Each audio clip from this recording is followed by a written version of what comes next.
My name is Samantha Carlin, and I'm the director of the expert community at CommonGenius.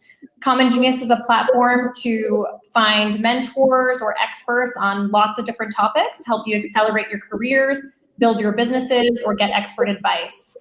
So I'm here today with Matt Brazil. So I'm going to tell you a little bit about CommonGenius, and then we're going to dive into the webinar. So how does CommonGenius work? So I'm going to do a brief screen share with you guys so you can see how CommonGenius works. So you can basically search by any type of industry or topic that you're interested in. So say you are interested in marketing help. You can just type in marketing, and then you can see all the different types of marketing and extras that you have. Pick the category. Then you'll see a list of different experts from really across the world who could help you with marketing. And then you can book an online meeting with that person using the website. It is a per minute rate with a minimum of 15 minutes, and you meet with them actually online. Really, we call it brilliance on demand. You meet with them through this video platform. So that's CommonGenius. Now let's get on to the important thing and what you're actually here for. Let me stop sharing my screen.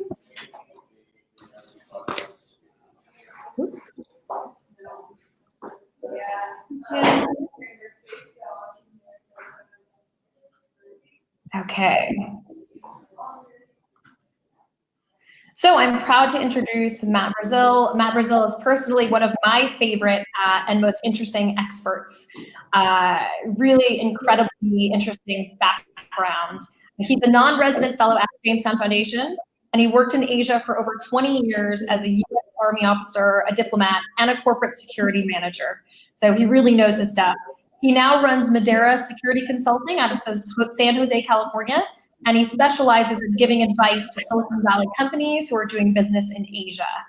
With Peter Mattis, he is actually the co-author of a book called Chinese Espionage, From the Revolution to the People's Republic, and that's coming out in October 2019, so keep your eyes peeled for his book, which I'm pretty excited to read. So I'm going to hand it over to Matt, and then I will see you guys in a little bit. Thank you, Samantha, and I appreciate the opportunity to give this presentation on your platform.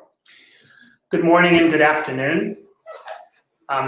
So a big problem concerning news stories about Chinese espionage is that they contain little bits of information here and there.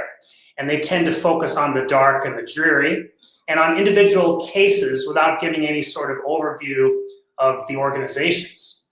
In particular, it's very popular to think of Chinese espionage as being carried out by thousands and thousands of ordinary Chinese people, which generates racial suspicion and is rather false. So I want to continue and dispel that and get into the facts. So an assessment based on the data itself shows that the Chinese Communist Party has had a long and troubled evolution, but they have a very professional intelligence service. The trouble has come through purges and other political problems that at times have caused the organization to be almost closed down. But they are very well put together today. There's a military side and there's a civilian side, and they have a major mission that is not standard for most global intelligence agencies, and that is to acquire technology for China's state-owned enterprises. However, they do a lot of the same things that other intelligence agencies do, and we will look into that as we go on. And we need the next slide now. So we'll start off with looking at the origins of CCP Intelligence, that's Chinese Communist Party Intelligence. Okay. In April 1927, the nationalists and the communists split in China. They had been partners with the blessings of Joseph Stalin, but then everything fell apart, and there was a coup against the Chinese Communist Party, which they did not see coming. This was a major intelligence failure, and indeed one communist notable said afterward that before 1927, we really did not have any sort of intelligence function or organization. But afterwards, they did, which was called the Special Operations Branch in English. Today, as we'll see later, if you're caught as a spy, that is a Chinese person spying for a foreign country, if you're caught as a spy in China today, it's pretty much instant execution is the result. And why is that? It's because traitors to the communist cause have almost destroyed the party more than once. Next slide. And a very important example from those days is what's called the three heroes of the Dragon's Lair in communist war. These three people in the idealized picture there had a spy ring inside the nationalist intelligence organizations, and they managed to keep the Communist Party one step ahead of the nationalists after that April 1927 coup. After which the nationalists were trying to hunt down every communist they could find. And it worked really well. But then in 1931, their own spy chief went over to the other side, went over to the nationalists, and everybody had to run for their lives, basically. And gradually, the cities were emptied of almost all communist operatives. So that spy ring was highly successful until that defection, and today it's an important example to new recruits. They all learn about it, and we know that from different sources. Okay, next slide.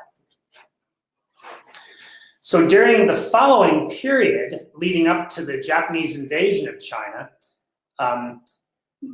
intelligence became a core business of the Chinese Communist Party. It became eventually it became a department underneath the Central Committee of the Communist Party. And that was important because it made intelligence a co-equal partner with other departments, such as the propaganda department and the military department and the organization department, all of which were key to communist organizing, underground activities, and military operations. So during the anti-Japanese war, when the nationalists and communists first started another brief alliance to fight off Japan, there were offices, liaison offices in nationalist cities run by the Communist Party so the two sides could talk to each other, and they had all of these departments represented, including intelligence. And so these became models for the first diplomatic missions overseas that the Chinese Communist Party established after their 1949 victory. So a very important part of this is that well before the CIA was founded, the Chinese Communist Party had a professional and battle-hardened intelligence service, although it went through a lot of problems. Next slide, please. So the first problem, first major problem, was an escalating spy hunt during World War II, where a large influx of people coming into the Communist Party was suddenly came under suspicion of Mao Zedong himself, who later became chairman of the Communist Party and leader of the People's Republic of China. And during that time, there were massive purges, and people were identified in huge numbers and encouraged to confess that they were enemy spies. There's a parallel with today because that growth, that fast growth that led to a purge has been, in a sense, duplicated today with a vast expansion of the Communist Party. It's almost 90,000 people now, 90 million, I mean, 90 million people. And it's full of corrupt officials that are being purged now under President Xi Jinping. Next slide, please. So in spite of all this, after the 1949 victory, there were numerous successes, and the biggest success that I didn't list here actually is that they managed to keep their organization totally secret. If you go to the Library of Congress today, you can find a CIA document that's been declassified, dated 1969, that refers to Chinese Communist intelligence by its old name before 1949. So even 20 years later, the CIA didn't know the actual name of the actual organization that they were facing. And so I won't go through all these examples here, but you can read about all of them. And indeed, I've made each slide a bit busier than what I intend to address, and I'm happy to talk about this in subsequent meetings. Okay, next slide, please. So now let's talk about the modern spy agencies, how they're changing, and how they can affect you. So before 2016, skipping a few organizational shifts, before 2016, actually the military had the most powerful intelligence efforts overseas, and they're listed here. In particular, the second department of the PLA General Staff, that's the People's Liberation Army General Staff, was running spies overseas, and the Ministry of State Security was focused more on domestic counterintelligence and surveillance of foreigners. But that has changed, partly because of a lack of cooperation and coordination between the different agencies. Okay, next slide. During that period, a threat in the eyes of the CCP arose, which they considered extremely serious, perhaps even more serious than the 1989 democracy movement that ended in the June 4th incident or massacre. And that was the rise of the Falun Gong religious organization, Falun Gong religious group. And a special office at the Central Committee level was established, called the 610 Office, because it was established on June 10th, 1999. And to make a long story short,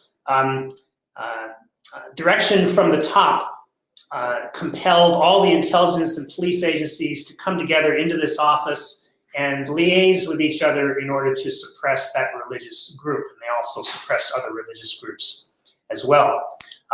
And indeed, they established subordinate offices in the provinces and municipalities, as had been done previously by other CCP intelligence and security organs. Okay, let's go to the next slide. And so then there was a reorganization a year and a half ago, almost 2 years ago now. And that reorganization led to political oversight with one chain coming from top to bottom. And you can see that chain illustrated here. And there was indeed, intelligence reform was intended to regain dominance, in that quote you see there, regain dominance of the information sphere. And why regain dominance? Because during Mao Zedong's time, the state and the party had total dominance over information that Chinese people could attain about their own country and about the outside world. But the internet, of course, changed all that.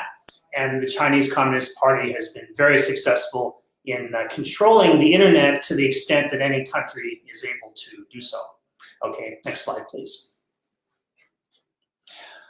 So that was political oversight, but operational oversight is still split. And that's probably because the military was not willing to have single oversight outside of its purview. So on one side, you have the Central Military Commission overseeing human intelligence that continues to run overseas, although it's a question of how much latitude they're allowed now. And signal intelligence and technical intelligence is also underneath the Military Commission in the new strategic support force. And these are the people who hack into your computers. The famous 60398 unit, for example, out of Shanghai, the hack of OPM, the US Office of Personnel Management, that led to 22 million records being taken, was probably done by them. On the other side, the Central Political and Legal Commission of the Communist Party oversees policing and counterespionage and foreign intelligence under state security, which is being expanded now. They're moving more overseas now. Next slide. So let's look at the Ministry of State Security. They are not like other intelligence agencies. They are not like the CIA. They are not like SIS or MI6 in Britain. They do have a Beijing headquarters, and they do have a large analytical effort. However, their operations are run mostly out of provincial and municipal departments and bureaus. In particular, the Shanghai State Security Bureau, for example, has been implicated in cases overseas, as has the Jiangsu State Security Bureau, which was implicated in the recent GE case, which I think is on a subsequent slide. Okay, next slide. So then we can look at some successes of the modern era. And I would say the biggest, having lived in China as a diplomat and as a business person, I would say one of the biggest successes is the total control over residences in China of foreign diplomats and journalists and business people. I'm not counting students here. I am counting journalists, and I am counting people who work for NGOs, at least the most of them. Their residences and their movements are totally available to the state security apparatus. As well, I referred earlier to the execution of between 12 and 20 people who had been spies for the CIA, a big success certainly. I referred to the OPM hack, and there have been a number of recruitments, including the one pictured here. Next slide. But there have been setbacks. Certainly the interruption of operations during the Cultural Revolution was a huge problem, although some operations continued overseas. There have been enormous corruption problems in state security, public security, and the military, which have been addressed over the last 18 to 20 years. And this is a very interesting case. Xu Yanjun, arrested in Belgium when he traveled there from his post in Jiangsu province. He was there to meet a GE employee whom he had convinced over email and through social networks to bring his company laptop to Belgium to be copied so that state security could obtain fan blade technology that makes for super hot, super fast jet engines. But that didn't work out so well. Next slide. So the Chinese Communist Party, in this Xu Yanjun case and others, they reach out via the World Wide Web. There was a news story about 6 months ago concerning, a year ago, concerning the use of LinkedIn by Chinese intelligence to contact German government employees. And so this is a rather common thing. Social networks are very vulnerable. And it's not that you in particular are a target on social network, but the thing is that you're swimming in a body of water into which baited hooks have been thrown whenever you're on social media. And this is a very common problem. Let's go to the next slide. It isn't only the Chinese and the Russians that do this sort of thing. Everybody does this sort of thing. I gave this part of this talk at San Jose State University last week, and as soon as I put up this slide, the students started copying down the URL. But anyway, as you can see, publicly available information is a target. It's called OSINT, or Open Source Intelligence by CIA. And they are looking for whatever they can get because there's just so much out there. And everybody spies, everybody looks at this stuff. Next slide. So to try to sum this up, China conducts espionage for the most part like other nations. So on the left side here, what China does, like other nations, they have a professional civilian and military intelligence effort. They keep their operations very secret and compartmented. They don't go out and recruit a whole bunch of people. I would like to assure you that every Chinese restaurant is not a target. I would like to assure you that if you have Chinese people working for you, they are vulnerable compared to others because they have relatives in China, but that has no bearing on loyalty. And this becomes a difficult problem, which some companies have handled, and it's something that I think is very interesting to work on, to do it right, to make sure that your employees are protected. Something that they do that others don't do is go after advanced technology, as I referred to earlier. The idea that masses of people are out there trying to gather technology is probably from some of the amateurish attempts being pursued by state-owned enterprises. If you take a look at the FBI's two videos about this, one is called Company Man, and that's about the state-owned enterprise effort. And you can see how amateurish it is. It was that effort. And the other is called Game of Pawns, which was a more professional effort. Okay, next slide. A key element to this that makes Chinese people in China and Chinese people outside of China vulnerable to being asked to participate in an intelligence gathering effort is the counter-espionage law and the intelligence law, and there are others as well. I didn't want to put the whole list on here because there's so many that have been enacted over the past 5 years. But you can see what citizens are required to do here. They have the duty to safeguard security and the interests of the state, and they must facilitate and provide convenience to anti-espionage efforts. This is unlike most other countries, and you know, I was listening to a very interesting podcast the other day, which I highly recommend, called the Sinica Podcast. It's run by SupChina. That's SupChina, SupChina. Very worthwhile. And one of the commentators was saying that these laws don't really mean much because this is what the Chinese did anyway before, and there's a good point there. But the difference today is that the regime is striving to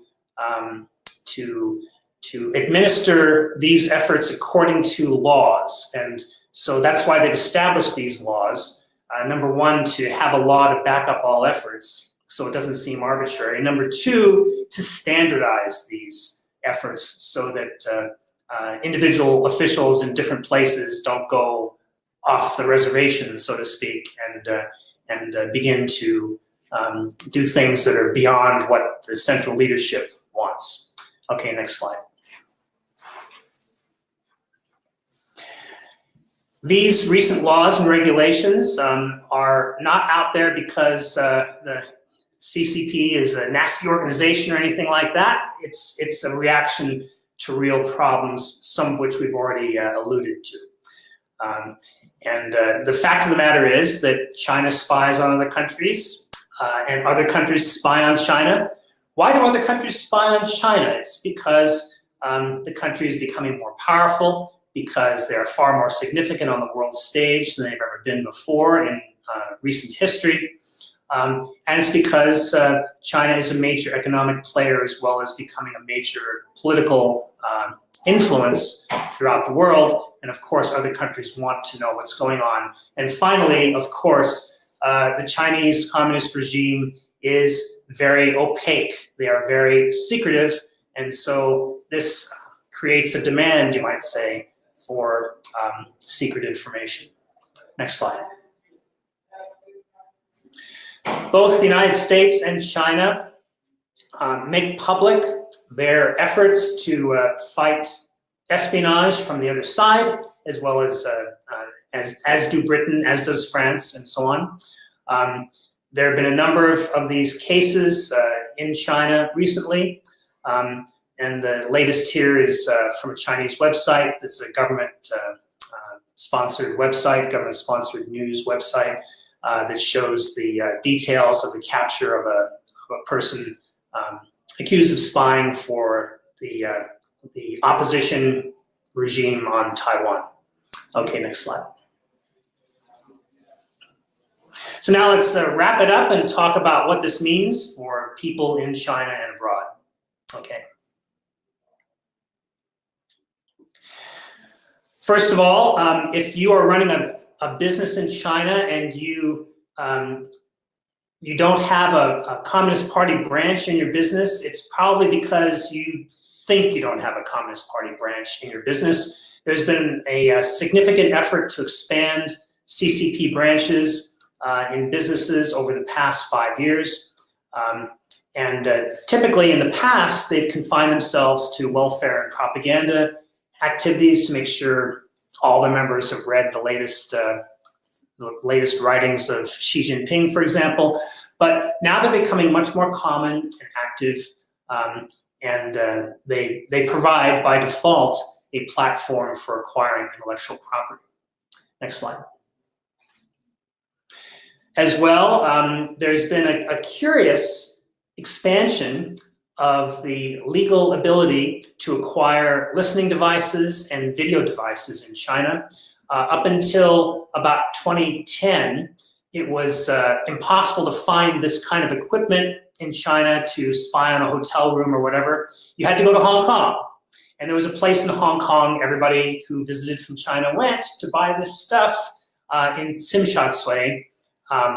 And that place was crawling, of course, with electronic stores that sold CCTV cameras, that sold these kind of things, that sell cameras and computers and so on. But the point is that nowadays you can buy this stuff by mail order, and there's a proliferation of private investigative organizations, mostly made up of veterans of state security and public security, that offer services including spying on your cheating spouse, etc.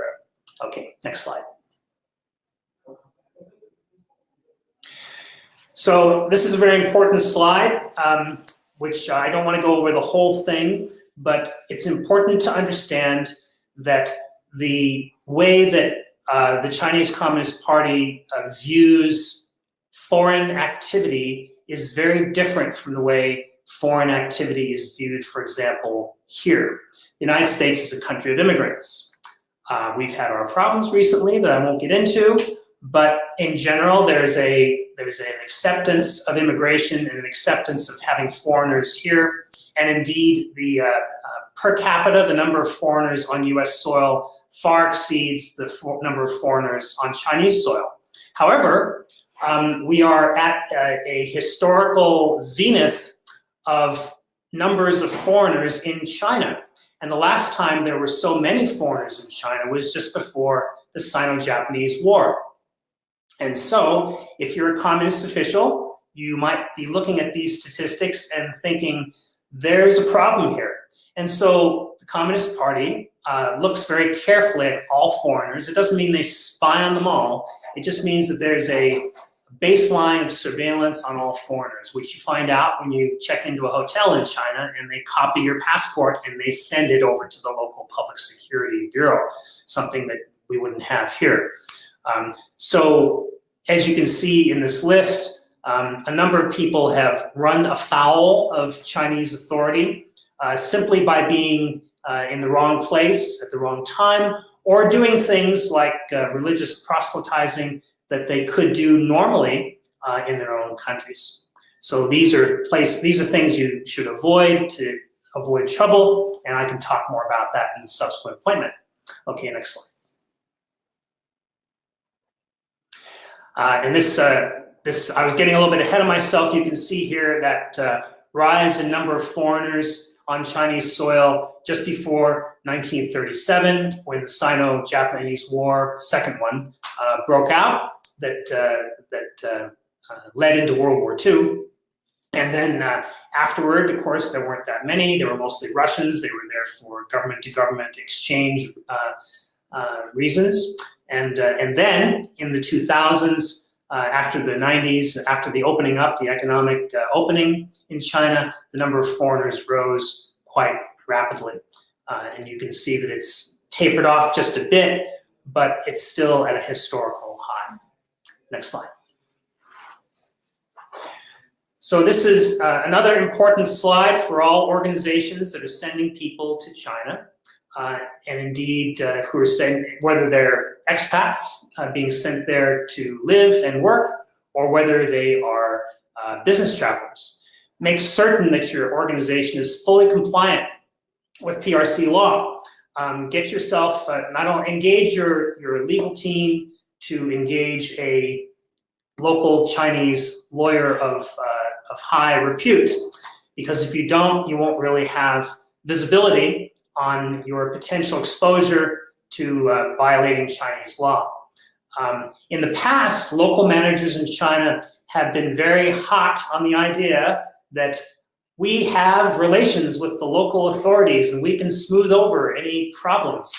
Well, that has maybe not completely gone out the window, but it's been made redundant by the anti-corruption campaign, because at base, that idea that I, as a manager with great connections, and I have dinner every week with the local officials, that's a corrupt idea when you get right down to it, because it's influence peddling, and the Chinese side is not very hot on influence peddling. And so another thing to consider is the possibility that your business might be visited by local authorities, whether it's for a concrete reason or not. And so your employees should know how to react. It's common, unfortunately, for some Chinese managers and employees to think that if the State Administration for Industry and Commerce, which is a regulator, is coming in the front door, we should delete all our emails and run out the back door. And that leads to enormous problems, and there's no Chinese attorney who would ever advise you to do that. There's a continued list here, and of course this is available to you afterward. Tomorrow these slides will be available to you to view again, and this presentation will too. So I don't want to go through it ad infinitum here, but this is a very important list to keep in mind. Next slide.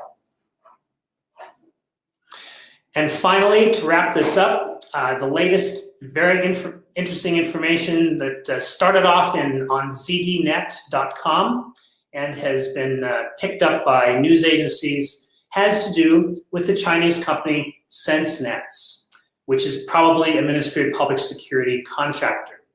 Next slide. So SenseNets has been contracted by somebody to keep track of as many Muslims in the western area of Xinjiang, as it's called, as they possibly can. And you can see the density of location activity by SenseNets here, that those places are cities in Xinjiang. And Xinjiang is, of course, the area that is populated originally by Turkic people descended from those in the West, including Tajikistan, Kurdistan, Kazakhstan, and so forth. Next slide, please.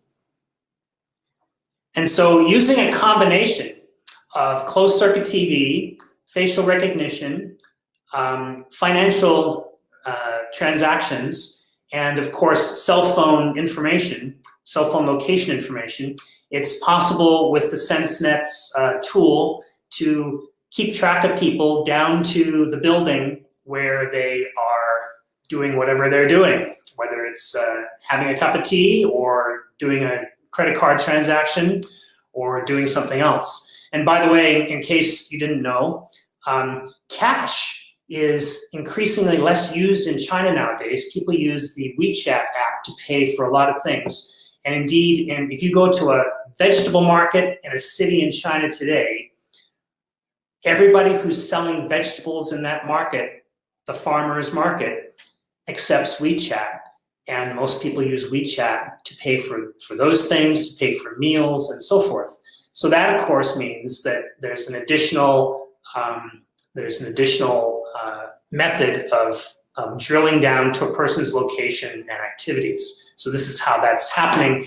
And indeed, this shows, I think, this is a picture into the future of what is going to be possible in China, and indeed what many authoritarian regimes will probably choose to do to keep track of their citizens. Next slide.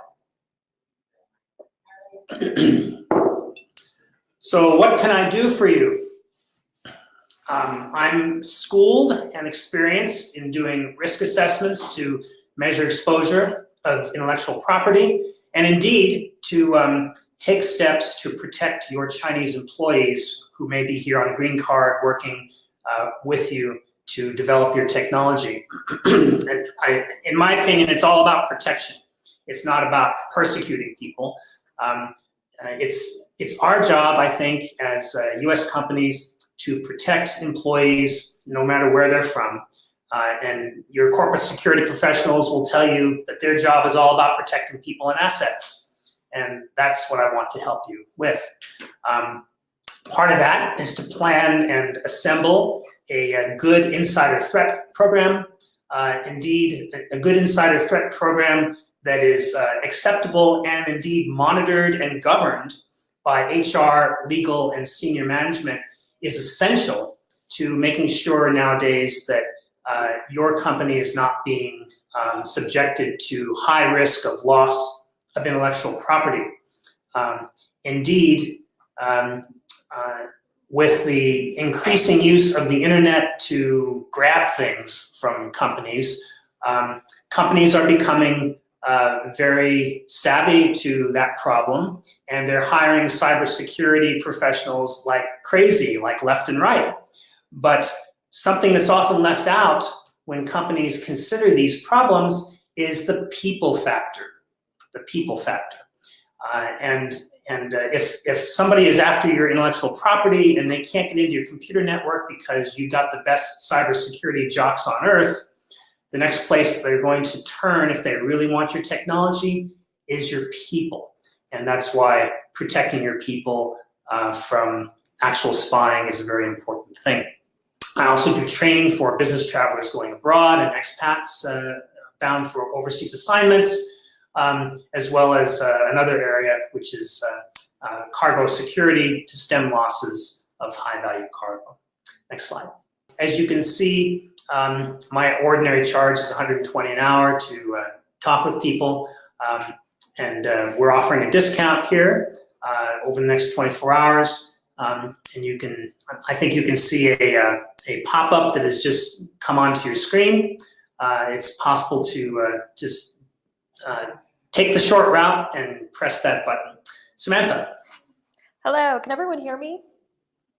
Yes. Great, I just put my headphones in. So that was incredibly fascinating. We're gonna get to a Q&A in just a second, but I just wanna reiterate, even if you are just a student traveling to China, this is such a steal to meet with Matt for $70 an hour. I kind of think I'm gonna book a session with him just to pick his brain more for that price.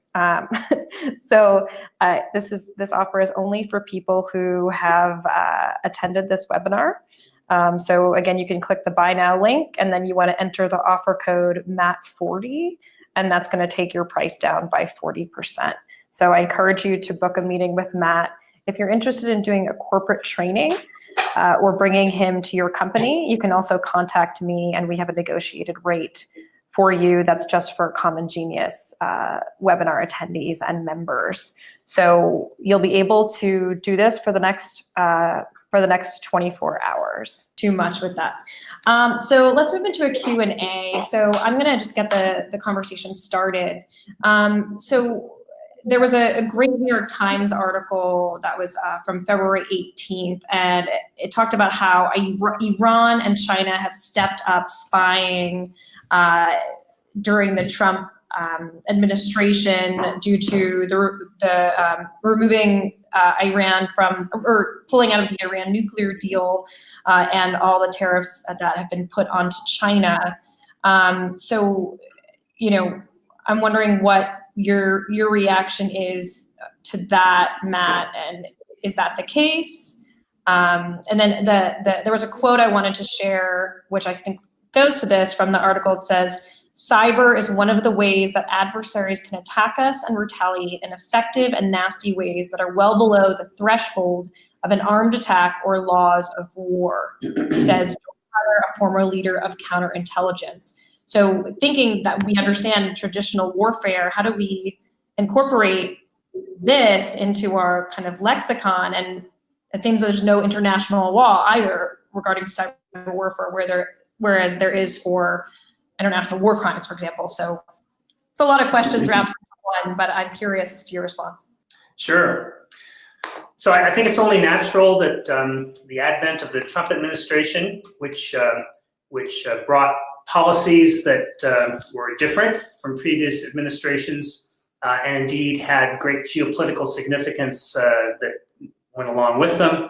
I think it's only natural that all of our adversaries and foreign partners wanted to know more, and indeed lobbying efforts went up in Washington, D.C., and overt information gathering and attempts to just get to know people in the administration went up. And it's only natural that an intelligence agency, in particular a country like China or Russia, that an intelligence agency would be tasked with specific information requirements to determine the nature of the Trump administration's policies. As to cyber being one of the ways that that countries can do a low intensity attack that would not necessarily attract retaliation, certainly that's true, and in my mind anyway, I think of this in terms of previous times when warfare was waged against the civilian population, and the bombing of London, for example, and by Germany, and indeed the Allied bombing of Germany itself comes to mind. Now, why am I making that association? It's because in order to meet the goals of warfare in the modern times, unfortunately, and in ancient times too, sometimes civilians are attacked. Now, that's very different from today because very little blood is being shed, at least so far. But it's important to realize that cyber warfare is, in a sense, an extension of ordinary warfare. And because it can be conducted without shedding very much blood, if any, there are few limits to, there are few disincentives to conduct it. So I think that's why we're seeing so much of it going on today. We're at a historical inflection point, certainly, and the immediate future is uncertain as to how different countries will respond to this new problem. Great. So I'm going to turn it over to some of our participants, and I might pepper in a few more questions as well. So if you want to ask a question, just go into the Q&A tab, and it seems most of you have found it already, and you can ask it that way. So we have a bunch of questions. So I'm going to read the questions out loud for the people that are listening in on the phone. So Nicholas says, is asking, how are they able to download bulk files through an API without access to an API? If an API like that would usually only be given to an admin, I've always thought that they would need to be given access to be able to get through basic security policies such as IP, location, et cetera. Yeah, I understand a few things about this. I'm studying for my CISSP right now. I'm not a cybersecurity specialist, but what I can say is that when you penetrate a network, then one of the first things you're trying to do is to crack password programs, and I think that that's probably the path that's being taken. I know people who know more about this sort of thing, and so I don't want to comment any further because I'd be talking out of school, but I can certainly refer you to a good cybersecurity specialist. Great. Taylor has a question. What softwares or technologies assist in protecting privacy, physical location, and personal info while abroad in China? This can also include best practices. Yeah. This is becoming more and more of a problem because it's a moving target. The best sources I was recently reading an article in Wired magazine that talked about the better VPNs to use and the VPNs It turned out I hadn't heard of any of them, but there was a list of 5 VPNs that were particularly vulnerable, that allowed people to hack in and find your passwords, and then, password managers, not VPNs. 5 password managers that were particularly vulnerable to being hacked and basically handing over all your passwords. There are people, certainly, I know that in China, there are people who use different VPNs. I can research that, but I don't have the information about which ones are the best. As you can tell from this presentation, I'm a specialist on human intelligence and the Chinese Communist Party, not so much a specialist on cyber intelligence. So does the VPN vanish help at all, or is that like logging into a VPN as if you're from the United States? So virtual private network? Yeah, like using, you know, one of those VPN things where it looks like you're logging in from the US, but you're in China. Yeah, it's very interesting what's going on with VPNs, because in China now there are a lot of networks. There are a lot of websites that filter out all foreign IPs, and if you use a VPN, even a VPN that tunnels through and emerges in Hong Kong, that VPN still will not allow you to access the website. And so it seems that Chinese authorities have found ways to differentiate between an IP address coming through a VPN emerging in Hong Kong, for example, and an unprotected IP address, an uncloaked IP address. I know from talking to Chinese people that there are VPNs that are being used today by ordinary people, but this is the rub, and that is that ordinary people using a VPN in China to view Facebook or whatever are at one level and are relatively unexamined. They're left alone for the most part by the authorities. But people who are targeted for surveillance have a harder time with VPNs. I've heard this recently from foreign travelers who've gone there, and previously their VPN worked in China, and then they get there and they discover that it doesn't work at all. They try another one and it doesn't work either. They ask Chinese people, which VPN do you use? And they try that one too, and that one doesn't work for them. And it's probably because they're being looked at more carefully just as a foreign traveler. So that's something that is a moving target and requires further study. That's about all I can really say about it. Great. Ravi has a good question. Could you provide your thoughts on the growing disputes between the US and China over 5G and Huawei?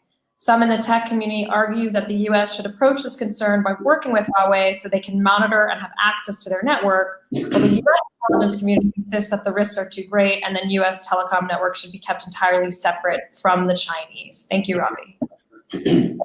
Yes, Huawei is a very difficult problem. The first thing I want to do is, I hope I'm not offending anybody, but I think the US government has done a terrible job in making its case concerning Huawei. I know that they have information that we don't, of course, and they have vociferous objections, which is all fine, but they're not making their case with some sort of data that shows that when Huawei equipment is used in a network, that the information on that network is being funneled back to the People's Liberation Army or state security. It's now in this presentation, you saw the slides concerning the counter-espionage law and so forth, and this makes it highly likely that if the Chinese government wants information from Huawei, that Huawei is required to comply. And indeed, the objections from Mr. Ren, who is the CEO of Huawei, that they would never turn over data are I would say, hard to believe. At the same time, what the U.S. government is doing, another criticism, I'm afraid, what they're doing, how they're handling the Huawei matter is troublesome. I can see, as a former export controller, I can see the logic of arresting Ms. Meng in British Columbia and asking for her extradition, because there's a clear probable cause of an export control violation under the Export Administration Act, and there's a clear probable cause for a violation of the laws that are administered by the Securities and Exchange Commission and the fraud laws as well. However, as David Sanger pointed out this week on a webcast that'll come to my mind in just a moment, David Sanger being the New York Times correspondent, national security correspondent, he pointed out that in the past, violations like this have not resulted in arrest. They have resulted in fines and suits that do not involve grabbing, arresting any sort of officer of the company. And so his point there is that the U.S. is treating Huawei differently than it treats other companies that commit export control and other violations. And so I think there's some fire there. There's smoke and there's some fire regarding Huawei, but I hope that the U.S. government, if they want reciprocity from China, if they want the Chinese government to treat U.S. companies the way the U.S. government treats Chinese companies, if they want reciprocity, equal treatment between the two sides, then I hope that they re-examine the way that the Huawei case has been handled.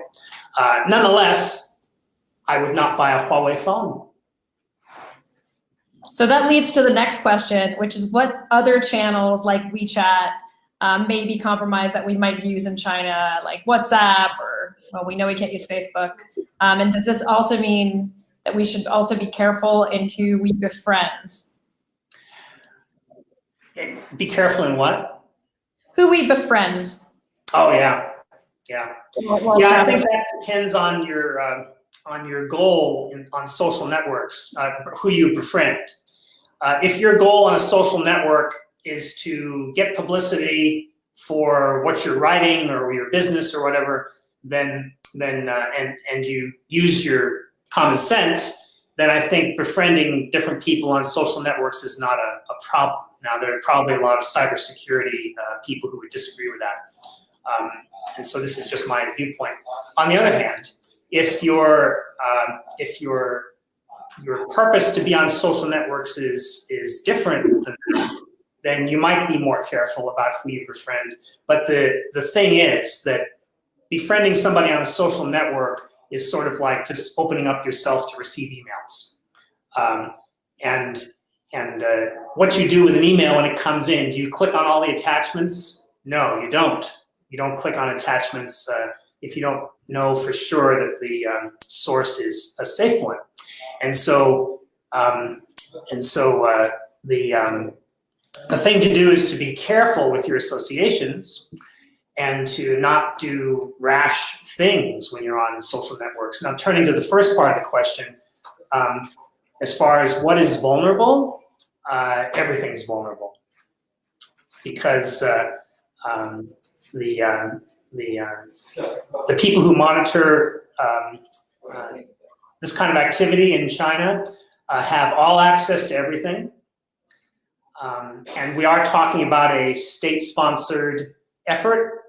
If a country wants to get what's on your laptop, they're going to get it. There's just no doubt about that. Your job as a user is to make yourself less vulnerable, so that the amateurs and the low-grade efforts don't get you. But if you're in China, you really have to assume that even if you're not being monitored specifically, that there's a baseline of surveillance against you, as there is against all foreigners who enter China. that's different than the baseline of surveillance that might exist here. And it's done for different purposes.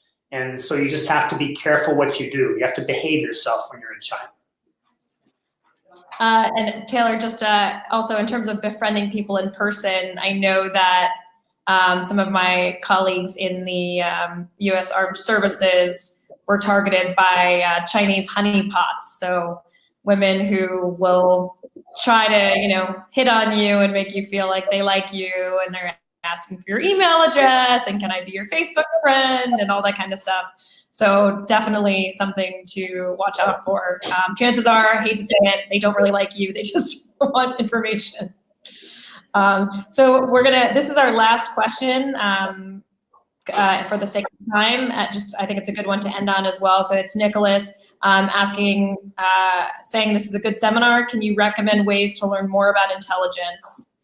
So if there's any books you can recommend as kind of primers or anything specific to China. Obviously, Matt's book is the #1 coming out in October on Chinese espionage. But besides that, Matt, any kind of ways to dive in if you haven't really dove into this subject before? Sure. I would recommend a book written by Mr. Sanger, that's Sanger, of the New York Times. He just came out with a book which the title eludes me, but it's easy to find on Amazon or any other outlet like that. Excuse me. I would recommend, there's a couple of podcasts, certainly. One is called Intelligence Matters, which comes out of a platform called the Cyber Brief. I think it's Cyber Brief. It might also be Cipher Brief. Cipher Brief in Washington. They have a website. They have a couple different podcasts that are very good. They have authors on that the kind of authors you're seeking. Anything written by Sanger or Dmitry Alperovitch, or Peter Mattis, my co-author, Mattis. Peter Mattis has written a lot online about these different problems. So I would start there. Great, awesome. So I know that there are some questions that we didn't get to. I apologize, but I encourage you to book a one-on-one with Matt. It is really not expensive for what he could offer. Matt should be $1,000 an hour. So I would encourage you to book a one-on-one session with him. Also, your first 15 minutes is free. So that's also a huge perk. Oh, one more thing. Yep. One more book recommendation. My good friend Roger Faligot in France. He's written a number of books about this subject. He's coming out this August with a book that you can find on Amazon. Begins with the word Chinese. That's Faligot, F-A-L-I-G-O-T, Roger Faligot. F-A-L, say it again one more time. L-A. F-A-L-I-G-O-T. Cool. Okay, I put all of those recommendations into the chat except for the Russian name because I can't spell it yet. Alperovitch. A-L-P-E-R-O-V-I-C-H. Dmitry Alperovitch. Alperovitch, okay. All right, I will put that in the chat too. So first of all, I just wanted to thank you, Matt. This has been fascinating for, I think, everyone on the call. I'm sure a lot of people got stuff that they definitely never heard before. So I want to give you a huge thank you for joining us, and I'm really happy you could do this webinar. My pleasure. So just want to let you guys know, so if you were registered for this webinar, you will receive the webinar recording tomorrow as well as the slides tomorrow. So look out for an email from Lucy, or it might be from me, with the recording as well as the webinar slides. Even if you don't book a meeting with Matt now, obviously keep him in mind, and I will give you guys the link to his profile tomorrow.